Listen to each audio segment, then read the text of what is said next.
ચાલો આજે એક એવી ઘટનાની ઊંડાણમાં ઉતરીએ જેણે આખી દુનિયાને એમ કે ને હચમચાવી નાખી. 3 જાન્યુઆરી 2026 આ તારીખ યાદ રાખવા જેવી છે. એ દિવસે અમેરિકાએ વેનેઝુએલામાં એક એવી લશ્કરી કાર્યવાહી કરી જે કોઈ હોલિવૂડની ફિલ્મથી ઓછી નહોતી. આપણી પાસે આના પર ઘણા બધા સ્ત્રોતો છે. લશ્કરી ઇતિહાસકારો, રાજકીય વિશ્લેષકો અને હા, આંતરરાષ્ટ્રીય કાયદાના નિષ્ણાતોના મંતવ્યો પણ છે. અને આ ચર્ચાનો મુખ્ય હેતુ એ સમજવાનો છે કે આ બધું થયું કેવી રીતે. માત્ર ઘટનાક્રમ નહીં, પણ તેની પાછળની રણનીતિ શું હતી, અમેરિકાના ઈરાદા શું હતા, અને સૌથી અગત્યનું, આ ઘટના ભવિષ્યના આંતરરાષ્ટ્રીય સંબંધો માટે શું સંકેત આપે છે. આપણે માત્ર શું થયું એ નહીં, પણ કેમ થયું અને હવે શું થશે એ સમજવાનો પ્રયત્ન કરીશું. બરાબર. તો ચાલો શરૂઆત કરીએ એ રાતથી. 3 જાન્યુઆરી 2026 વેનેઝુએલાની રાજધાની કારાકાસમાં સ્થાનિક સમય મુજબ રાત્રે લગભગ 2 વાગ્યા હતા.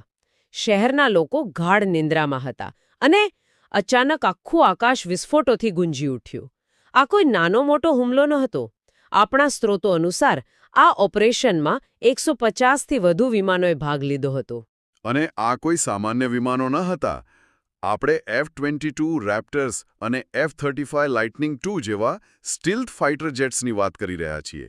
આ એવા વિમાનો છે જે દુશ્મનના રડારમાં લગભગ અદૃશ્ય રહે છે. અને તેની સાથે B-1 લેન્સર જેવા લાંબા અંતરના બોમ્બર્સ પણ હતા. આનો સીધો અર્થ એ હતો કે વેનેઝુએલાના એર ડિફેન્સ સિસ્ટમને ખબર જ ન પડી કે હુમલો ક્યાંથી થઈ રહ્યો છે. તેઓ કંઈ સમજે એ પહેલાં જ બધું ખતમ. અને એટલું જ નહીં, આ માત્ર હવાઈ હુમલો ન હતો.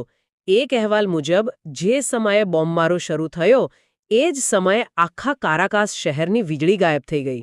બધું અંધકારમાં ડૂબી ગયું. પાછળથી સંકેત મળ્યા કે આ યુએસ સાયબર કમાન્ડનું કામ હતું.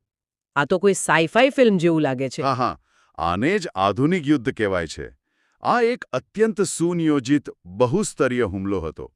હવામાં બોમ્બર્સ, સાયબર સ્પેસમાં હેકર્સ અને જમીન પર સ્પેશિયલ ફોર્सेस. બિલકુલ. બધું એક સાથે એક જ સમયે. અને આ જમીનની કાર્યવાહી તો સૌથી નાટકીય હતી.